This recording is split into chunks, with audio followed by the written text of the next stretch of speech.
preguntan explicar acerca de las representaciones figurales. Yo no sé si entiendo bien si se están refiriendo a los criterios figurales que yo planteé dentro de la investigación o se están refiriendo a otra cosa. A una relación con algún fonológico. Ah, eso es otra historia. No, decíamos que en la indagación, tanto en la primera etapa como en esta segunda etapa que empezó en el 95, lo que hemos encontrado que podría vincularse a una distinción fonológica, en realidad dudamos que sea fonológica y creemos que es más bien de tipo figural. Es decir, el argumento suena fonológico en el sentido de que te dicen, tengo que cortar porque tal palabra empieza con esta y termina con esta. Pero pasa que esto sucede solo con ciertas palabras que además son de una tradición en la escuela muy fuerte. Por ejemplo, a mí me ha maravillado la fama de la palabra oso. Es universal y rápidamente se la identifica, pero no creo que tenga que ver, por el tipo de argumentos que utilizan los chicos, que tenga que ver con una real discriminación entre que la oralidad me está diciendo empieza acá y termina acá, sino que más bien hay un proceso medio dialéctico en el sentido de decir que identifico esto como quien identifica una figura, como quien identifica un logo, como un logo. Entonces, luego trato de justificar este logo. Entonces aparece la justificación, pero no es que la justificación esté orientando la identificación, sino que más bien es un argumento de justificación posterior y no un criterio de identificación, ¿sí? Lo mismo pasa con de como valor preposicional. Bueno, y en relación con lo que Mirta señalaba, recordando esto, que en realidad a nosotros nos ha alentado mucho el espíritu, es el ver también que los chicos sostienen criterios gramaticales de una manera muy precoz. O sea, de una manera muy precoz están preocupados por la función de las palabras en el texto. Y aparecen estas razones de que las palabras vacías, como son las preposiciones y las conjunciones, que requieren un tipo de capacidad particular de reflexión sobre lo escrito, aparecen rápidamente identificadas, lo que no quiere decir que aparezcan bien segmentadas, pero sí aparecen identificadas como que sirven para unir, sirven para juntar, no quieren decir nada, entonces da lo mismo que las separes o que las unas, es decir, son tipo comodín, pero tienen que estar para que diga. Entonces, esto indica una conceptualización de tipo gramatical que muchas veces pasa ignorada en el aula, tengo la impresión, ¿no?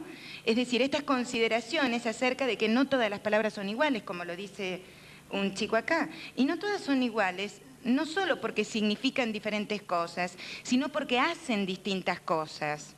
Y el hacer de estas distintas cosas debe tener algunas razones, y esas razones deben plasmarse en lo gráfico.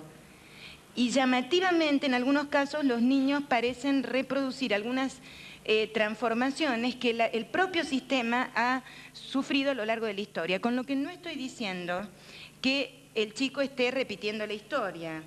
Lo que estoy diciendo es que el sistema ofrece dificultades similares para la conceptualización. ¿Está? Bueno, no sé si te referías a eso en relación a lo figural. ¿Sí? Era esa la pregunta. Es decir, que el criterio fonológico en realidad creemos que está más ligado a un criterio figural que a un criterio fonológico. A la frecuencia claro, es decir, tiene que ver más con la frecuencia, como me está ayudando ella a organizar mejor el discurso, tiene que ver con este valor emblemático que tienen algunas palabras. Y también aparece un criterio figural, sin duda, en la cuestión, en la atención a lo estrictamente gráfico. No me importa lo que diga, pero si está escrito tiene que haber espacio. Porque si no hay espacio no se puede leer y no se entiende. Y es más, no te vas a acordar de lo que escribiste. O sea, este espacio en blanco hace tanto a la naturaleza del sistema, el chico percibe que es constitutivo del sistema. Bueno, de alguna manera nos permite marcar los límites, ¿no? Que está dirigida a ambas. si pudiéramos efectuar algunas inferencias para el campo didáctico a partir de las investigaciones de las dos, qué consideraciones podrían hacer los docentes en sus intervenciones en relación a los aspectos que ustedes investigaron. Acordábamos con Mónica en que esta respuesta, por respeto, merecería que la discutiéramos al culminar la jornada de hoy, donde faltan precisamente ponencias de naturaleza más didáctica. Lo que yo sí quisiera agregar un problema más, y te lo planteo también a ti, es exactamente cuál es el origen de estas concepciones que tanto en las investigaciones de Mónica como en las investigaciones nuestras aparecen. Principalmente porque cuando nosotros hablamos, y las investigaciones así lo han puesto en evidencia, del proceso de construcción del sistema alfabético, obviamente es un proceso que incluso suele ser extraescolar. Es decir, los niños ingresan al sistema escolar alfabetizados y han hecho todo su proceso de construcción en el ámbito extraescolar por la sola exposición a la lengua escrita y a contextos y a eventos como usuarios y testigos de uso de la lengua escrita. Con lo ortográfico no pasa lo mismo. A partir del principio de que obviamente el sistema ortográfico es un problema con el que los chicos se enfrentan una vez culminado el proceso de construcción del sistema alfabético, o por lo menos el principio de correspondencia, evidentemente ya está inserto en el ambiente escolar. Entonces, la pregunta es, ¿cuál es el origen de estas concepciones? Es decir, un chico que no tuviera la exigencia escolar de escribir con una normativa impuesta por los usos sociales de la lengua escrita, ¿construiría representaciones obligatorias acerca del ortográfico? Las investigaciones nuestras trabajan sobre sujetos alfabetizados o en proceso de alfabetización culminándolo, pero no tenemos investigaciones respecto de no alfabetizados y a ver qué pasa con esto. Mi hipótesis, y esto tiene que ver con las lecturas hechas, es que evidentemente es un proceso de construcción que se da exclusivamente en el ambiente escolar. La pregunta es, ¿pasará como en el caso de las preconcepciones en el dominio de las ciencias, netamente intuitivas, por la sola interacción con el objeto, o están mediatizadas ya por las intervenciones del docente? Mi tendencia, y de acuerdo a la caracterización que hacemos de las preconcepciones en distintos dominios del conocimiento, es que evidentemente no pasan solamente por una interacción con el objeto, en este caso el sistema de escritura, también están mediatizadas por la información que el docente vehiculiza en el contexto de la sala de clases. Por eso, digamos, en algunos contextos aparecen de manera muy pregnante los argumentos fonológicos. En realidad son genuinamente infantiles porque el chico los está utilizando para justificar representaciones, pero es a posteriori, como dice Mónica. No los está usando a priori para determinar la notación ortográfica que va a seleccionar, ¿sí? Y en este contexto no sabemos, porque no hay investigaciones por lo menos esclarecedoras en este aspecto, si proceden de una representación genuina o también fue vehiculizada por las generalizaciones y las analogías que los chicos realizan a partir de los argumentos que el docente vehiculiza, ¿sí?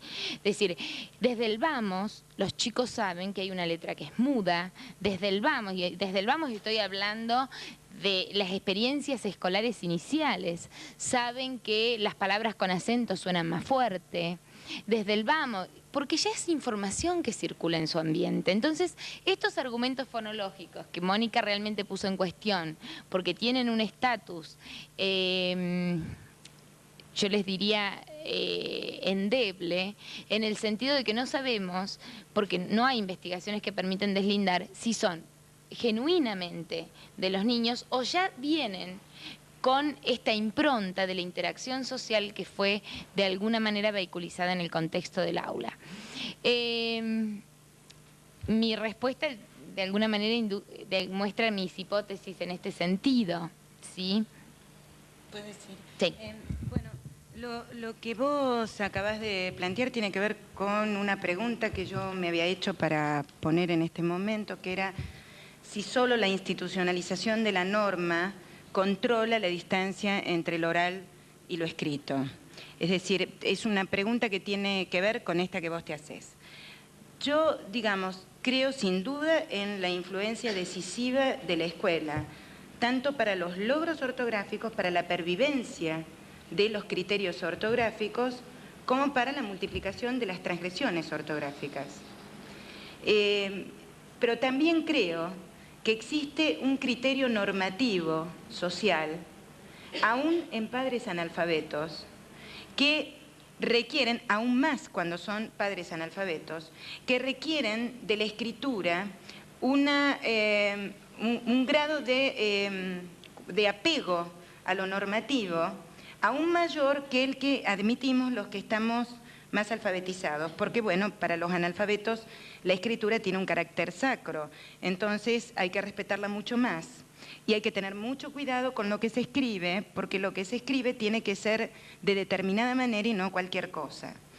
También cuando María Celia planteaba esta pregunta, yo recordaba los comentarios de algunos docentes que se permitieron cambiar la metodología de enseñanza de la lectura y la escritura y tienen a padres y madres enardecidos porque, a las puertas del aula, porque los chicos escriben con errores de ortografía.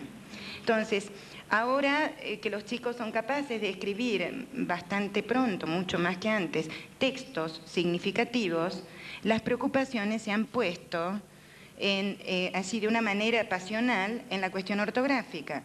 Claro, hasta desde una metodología tradicional recién empezaban a aparecer tímidos textos bastante inocuos y difíciles de catalogar en una tipología textual en tercer grado, realmente. Por lo tanto, esta cuestión de la ortografía era un problema de grados medios y grados superiores. El tema es que ahora aparece como instancia de control institucional la ortografía. Entonces, yo creo que el chico que está en el medio de todas estas cuestiones y que no vive en una nube, sino todo lo contrario, sabe que lo escrito tiene que responder a ciertos requisitos. Y hay una normativa que legitima ciertas escrituras y otras no. Creo que en el fondo está esta conceptualización bastante precoz acerca del carácter normativo de la escritura en afirmaciones como estas que hace el chico cuando la maestra con muy buena onda le dice escribilo como vos puedas, si vos sabés escribir, escribilo, y el chico se emperra diciendo no sé, no sé, no sé, pero vos sabés, vos podés, no sé. Bien, en realidad es un no sé que deviene de un peso social, cultural, que está sobre esos hombritos en donde hay una doble normativa. El imperativo de la casa, de si te enseñan bien o te enseñan mal y si aprendes bien o aprendes mal, y el imperativo escolar que de alguna manera pretende controlar los aprendizajes de los chicos. Entonces aquí ha aparecido en la producción, en la abundancia de producción textual de chicos más chicos, ha aparecido la ortografía como un elemento de control.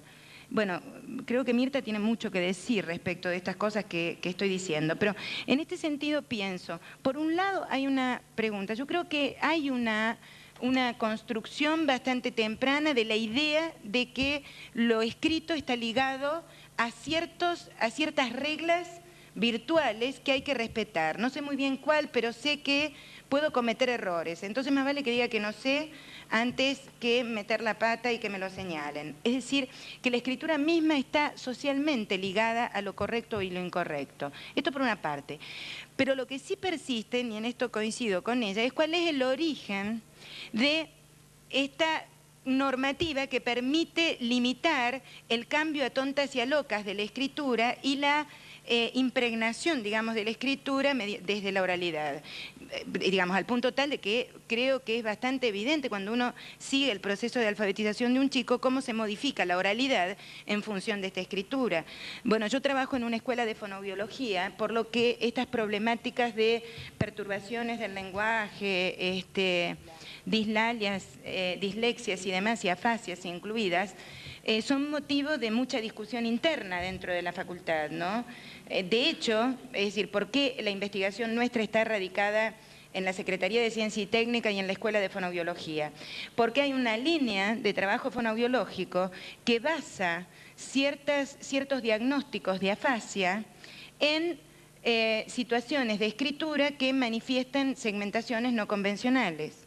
Es decir, yo he leído estudios de casos y de diagnósticos en donde se declara a un chico de 6 años que está en el primer grado de escolaridad y por lo tanto está en proceso de alfabetización, ser declarado afásico sin lesión neurológica e incluso alguno anártrico por el tipo de segmentación no convencional que había realizado.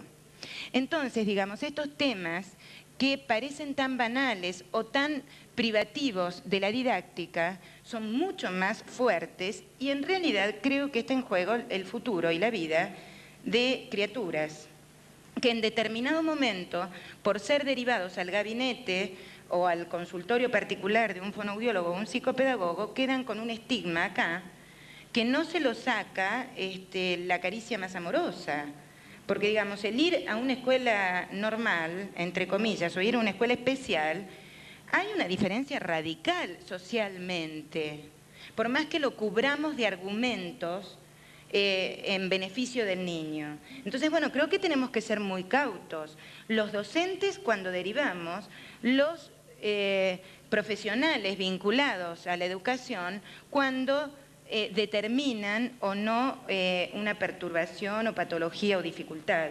Entonces, bueno, en este y en general estos signos y síntomas aparecen en el campo del ortográfico, un campo como el de la segmentación no convencional. Entonces, fíjense el peso cultural y social que tiene esta historia, ¿no? Bien. En la escuela escuchar a los papás, después de que se quejan, decir que mi hijo tiene buena ortografía porque nació con buena ortografía, sí. O porque toda mi familia tenemos buena ortografía, o el motivo contrario, que mi marido escribió horrible, entonces mi hijo va a tener mala letra, va a escribir mal, no va a respetar la comprensión ortográfica.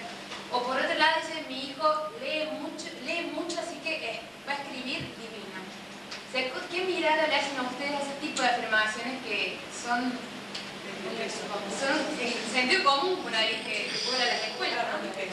Hasta que no se descubra un gen que transmita la ortografía, creo que nos podemos permitir continuar investigando qué pasa con los procesos constructivos.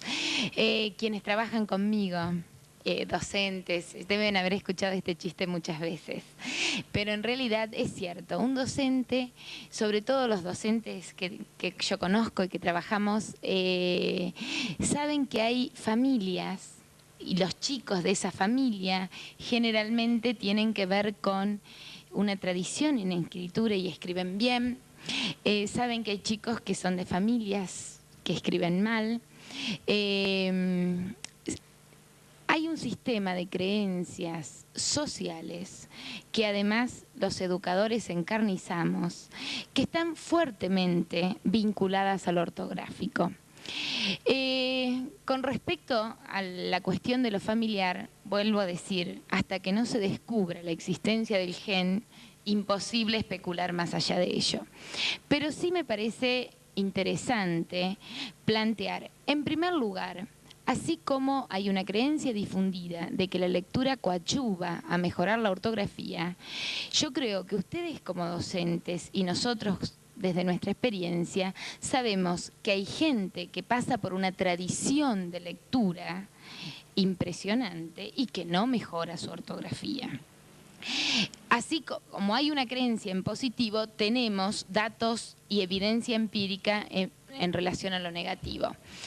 Por lo tanto, esas creencias, que vuelvo a repetir, coincido contigo que están ampliamente difundidas en nuestra cultura y que a veces encarnizamos porque nosotros estamos adhiriendo en algún sentido. Sobre todo cuando los datos confirman estas creencias, ¿sí? Digamos, hay chicos que sí, que efectivamente leen, entonces es porque lee mucho. Entonces, usamos como argumento positivo. Pero si nos ponemos a pensar, hay chicos, y en mi experiencia, alumnos de 4º, 5º año de universidad, que tienen tradición en lectura y sin embargo no han mejorado lo ortográfico.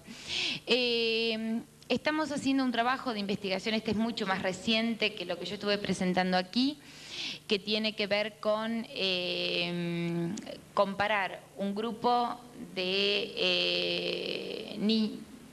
estamos trabajando con adultos o cuasi adultos, población universitaria, un grupo de estudiantes que proceden de carreras donde la escritura no es prácticamente usada como sistema de vehiculización ni de conocimientos ni de información de conocimientos.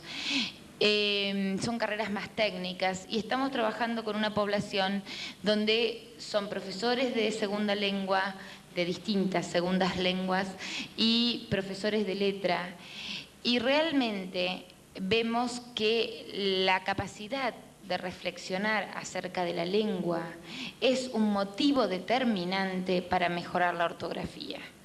El usuario que usa la lengua escrita, pero que no tiene circunstancias ni oportunidades ni circunstancias para reflexionar acerca de la lengua escrita, sigue escribiendo de la misma forma. Por las circunstancias particulares, bueno, en este caso porque son usuarios expertos de la lengua, se ven obligados a reflexionar acerca de la lengua, aunque sea en el contexto de una segunda lengua, inglés, francés, portugués, etcétera, mejora la ortografía y la capacidad de representación en esta primera lengua. Con lo cual, entonces, si buscamos la relación ortografía-lectura, en realidad no es una relación directa. Para que haya una relación, tiene que ver con mediatización a partir de la reflexión metalingüística. ¿Sí? ¿Está claro esto? La lectura de por sí y la exposición continua solamente pareciera no garantizar mejor ortográfica, a menos que haya mediatización de reflexión metalingüística. ¿Sí? No, yo solamente te quiero hacer una pregunta en relación a esto. Bueno, por un lado, sí, también coincido, creo que Chomsky estaría fascinado si además de suponer un componente innato sintáctico, tuviéramos un componente innato ortográfico, sería fantástico. Pero, con lo cual nos quedaríamos en un campo de indagación probablemente, pero bueno. Sin trabajo, sí. Además. Pero por otro lado, en estos mitos contradictorios, en el fondo de estos mitos contradictorios, por un lado se nace, por otro lado, por más que leas, no vas a mejorar, creo que está la contradicción intrínseca a la norma ortográfica. Porque la norma ortográfica, por un lado, impide el cambio, pero a su vez lo flexibiliza. Entonces, digamos, es esta tensión, porque digamos, justamente la norma ortográfica es la más permeable a los cambios culturales. O sea, toda la incorporación de léxico nuevo, de grafías propias de otras lenguas, todo esto está retenido en la ortografía. Entonces, por un lado, la ortografía facilita la actualización cultural, digamos. Pero por otro lado, sostiene anacrónicamente cuestiones muy viejas, ¿verdad? De alguna manera, es esta contradicción implícita a la normativa ortográfica y al sistema mismo la que allá en el fondo está sustentando, creo, estos mitos. Creería, no sé, esto es una anticipación de hipótesis que no sé, vos me dirás si tiene que ver o no, pero mientras hablabas de los lectores que requieren de cierta reflexión metalingüística y demás, también pensaba en esta cuestión de que cuando la familia es lectora y hay tradición de buena ortografía y demás, pareciera que se sostiene la historia familiar. Yo no sé si aquí no habrá, dando vuelta, algún modo de mediatización del lenguaje escrito tal que paradójicamente permite más transgresiones. Es decir, estoy pensando en Cosseriu cuando habla de la posibilidad generativa del lenguaje escrito, radica en la posibilidad infinita de identificar transgresiones posibles. Es decir, que, digamos, el escritor más seguro, digamos, o sea, quien domina con mucha más facilidad o con más familiaridad más bien el lenguaje escrito, puede permitirse mayores transgresiones que el recientemente alfabetizado. Porque yo no sé si ustedes han escuchado historias de, por qué el abuelo tenía segundo grado, pero tenía una letra maravillosa y escribía ortográficamente. Claro, lo que escribía, que no era mucho, y que además lo escribía desde un ritual que estaba altamente normativizado. En cambio, el lector que busca significado, el lector ávido por información, es como que supera este aspecto regulativo del sistema y no se detiene a hacer esta reflexión que sin duda es necesaria. Y para cerrar la idea, pensaba en un esquema que usamos bastante y que tiene que ver con algunas consideraciones que hace Fernando Lara, en cuanto a entender que todo sistema de escritura está constituido por dos aspectos. Reglas constitutivas, es decir, reglas que hacen a la naturaleza del sistema, tales como el modo de representación y cierto tipo de convención periférica, como la linealidad, la orientación de la escritura, la organización del espacio, es decir, izquierda-derecha, de adelante para atrás, de atrás para adelante, según cuál sea el sistema de escritura. Y hay otro aspecto que es también constitutivo de cualquier sistema de escritura, que son las normas regulativas. Yo creo que a veces se debe producir a nivel escolar una especie de atomización entre uno y otro aspecto. Y al no vinculárselos como partes de un todo complejo, se fortalecen este tipo de mitos que también son el resultado de atomizaciones. Es decir, ¿cómo los chicos pasarían de un nivel de comprensión y de accesibilidad al sistema ortográfico muy ingenuo, en el sentido de creer que la lengua escrita solamente representa aspectos de la lengua oral, a un nivel más complejo donde puedan descubrir que el sistema ortográfico representa otras instancias y otros niveles del sistema de la lengua? Acá sí nos tenemos que meter con teorías del aprendizaje. Es decir, me da la impresión, en este sentido, que estamos tendientes a pensar la posibilidad, es un cambio a nivel representacional que tiene que acontecer para que haya este cambio de comprensión. Lo que sí es cierto es que cuando los chicos comprenden que la ortografía representa otros aspectos del sistema de lengua, su nivel notacional ortográfico indudablemente se torna convencional. No siempre.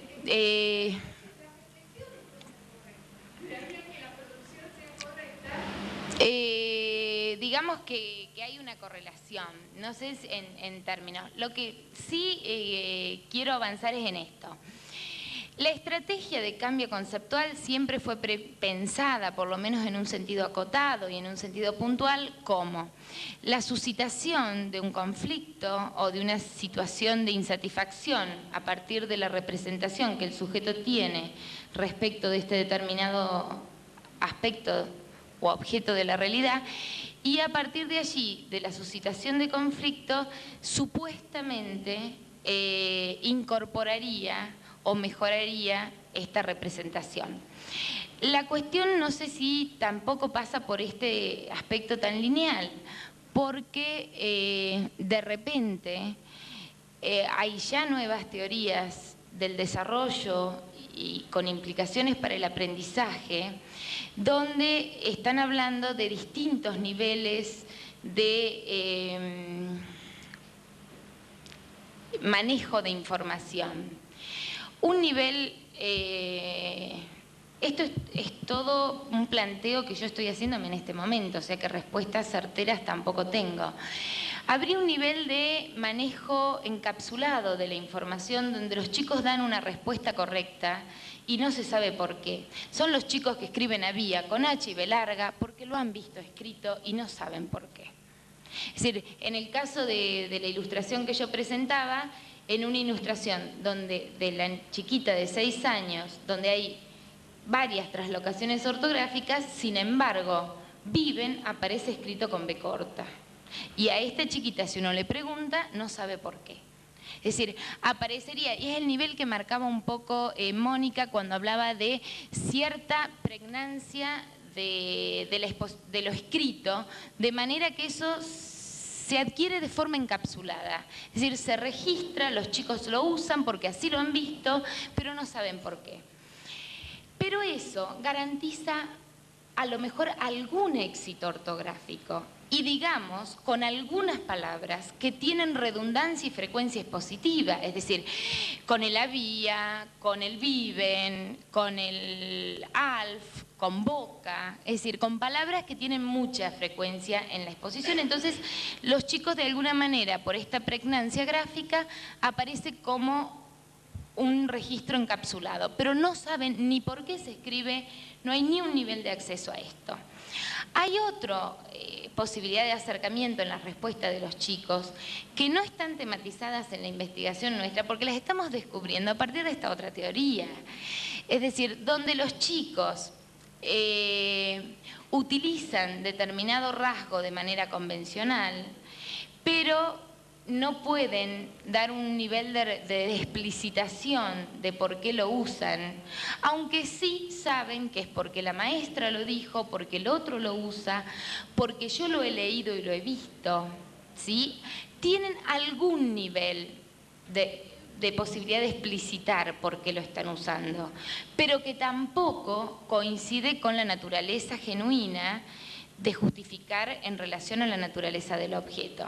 Y finalmente están estos otros argumentos que van desde los de naturaleza fonológica a los de naturaleza más compleja, que sí dan cuenta de cuándo y por qué usan determinado rasgo ortográfico. Yo creo que esto también tiene que empezar, o me parece que tendría que empezar a ser tematizado desde la investigación y desde el aula, porque indudablemente hay muchos chicos que escriben ortográficamente ciertas palabras sin que se haya vehiculizado información alguna. Hay chicos que nunca escriben una palabra y realmente cuando uno empieza a indagar, incluso en situaciones de interacción áulica, tienen sus concepciones muy genuinas. Cuando se los pone en situación de interacción en parejas o en microgrupos, de repente aparecen concepciones muy efímeras porque incluso son acotadas a ese contexto, y de repente hay chicos que tienen un argumento certero a la hora de ser indagados, o por el docente o en contextos más exclusivos como el de una investigación. Estos argumentos están.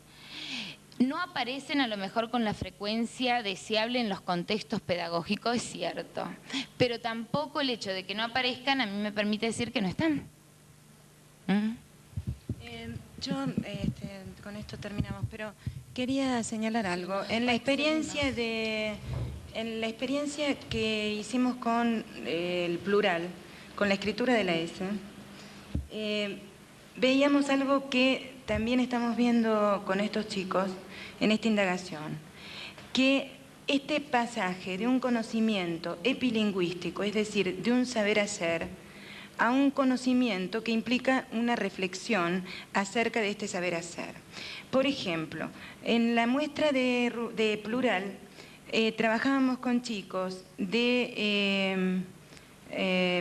hicimos una muestra con chicos preescolares, después tomamos segundo, cuarto y sexto grado.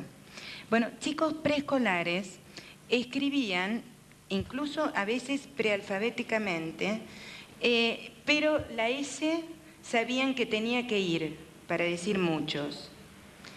Esto se sostenía más o menos en el segundo grado, es decir, chicos que tenían escrituras convencionales de plural, es decir, había un saber hacer. Pero en los chicos de cuarto grado es donde se focalizaban la mayor cantidad de realizaciones irregulares, es decir, no convencionales. Omisiones de S, transformaciones de la marca del plural y demás. cuando se pudo indagar esta cuestión, o indagando esta cuestión, bueno, por un lado veíamos que los que escribían convencionalmente, o sea, los que sabían hacer, no necesariamente te estaban sustentando este saber hacer en una conceptualización idéntica a la que se supone desde la lingüística o desde el criterio del adulto alfabetizado. Y por otra parte, el chico de cuarto grado que producía estas omisiones o agregados no convencionales, estaba desarrollando toda una conceptualización acerca de marcas en las que antes no había reparado. Y así encontrábamos argumentos como que cuando te referís a una o dos cosas, no hace falta poner S. Pero cuando te referís a como 15, sí hace falta poner. Quiere decir que cuando hay una omisión de una S, no necesariamente el chico está pensando en que no sea un plural, porque en realidad nos encontramos con una distinción, vuelvo a la historia, existente en el griego y en el latín, y de hecho hoy en algunos dialectos de las Islas Fiji existe un trial, del plural entre un singular, un dual, o un trial en algunos casos, y un plural. De alguna manera, el ambos, nuestro, es un resabio de un dual.